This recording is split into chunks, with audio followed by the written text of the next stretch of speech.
Assalamualaikum warahmatullahi wabarakatuh.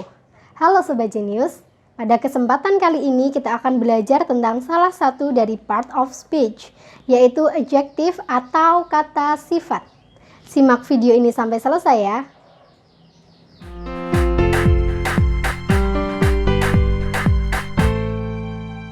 Video ini dipersembahkan oleh Genius Study Club, les anak SD dan SMP. Dulu, kakak sudah pernah menjelaskan tentang jenis-jenis dari part of speech. Untuk part of speech, pertama yang sudah kakak jelaskan adalah noun atau kata benda. Nah, untuk part of speech yang kedua yang akan kita bahas kali ini adalah adjective atau kata sifat. Supaya tidak berlama-lama lagi, langsung saja kita pelajari bareng yuk.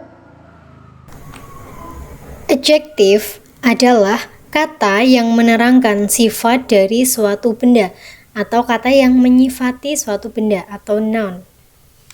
Kemudian ada beberapa contoh dari kata sifat yang sering kita temui. Antara lain, yang pertama ada big atau besar, small kecil, tall tinggi, short pendek, shy malu, brave berani, beautiful cantik, handsome tampan. Selanjutnya ada kategori warna.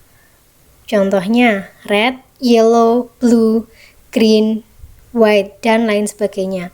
Untuk warna ini juga termasuk kategori dari adjective jika fungsinya dalam suatu kalimat menyifati suatu benda. Misalkan buku yang berwarna merah. Nah, merah itu menyifati warna dari buku tersebut, maka dia termasuk adjective.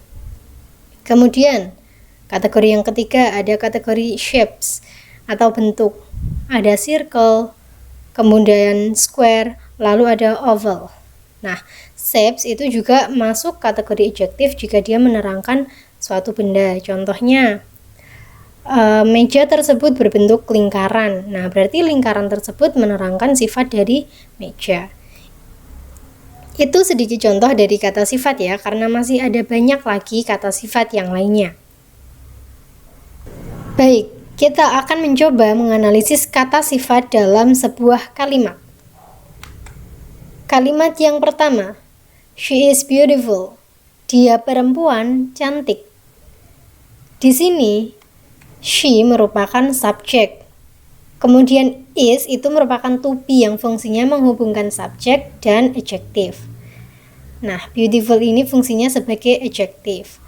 Kemudian di sini beautiful menyifati dari subjek she. Kita lanjut ke contoh yang kedua. Kalimatnya adalah the hungry man lived under the bridge. Perhatikan kata hungry man. Nah, hungry di sini fungsinya sebagai adjective atau kata sifat. Kemudian man fungsinya sebagai subjek.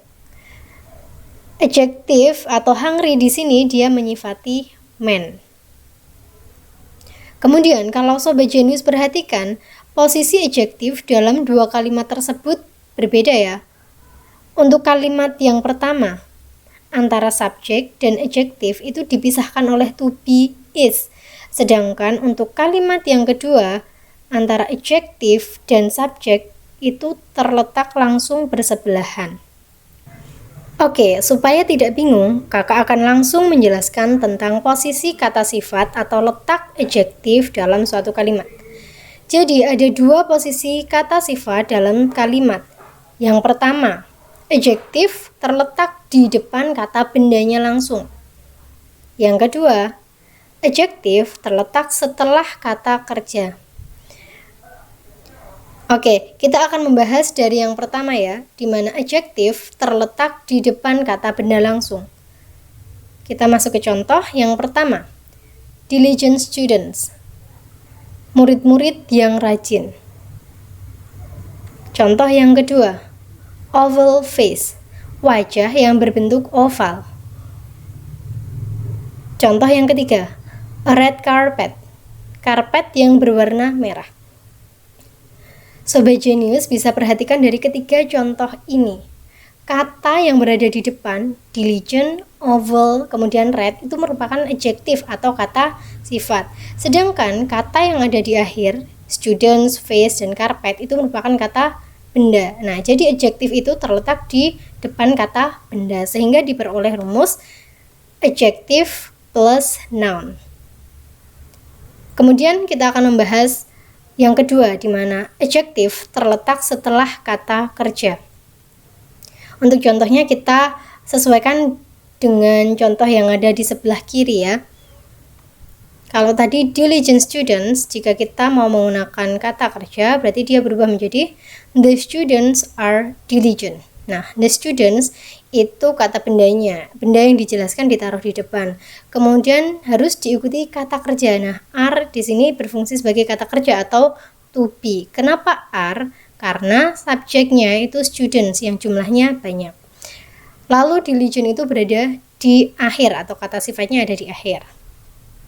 Jika diartikan menjadi murid-murid itu rajin.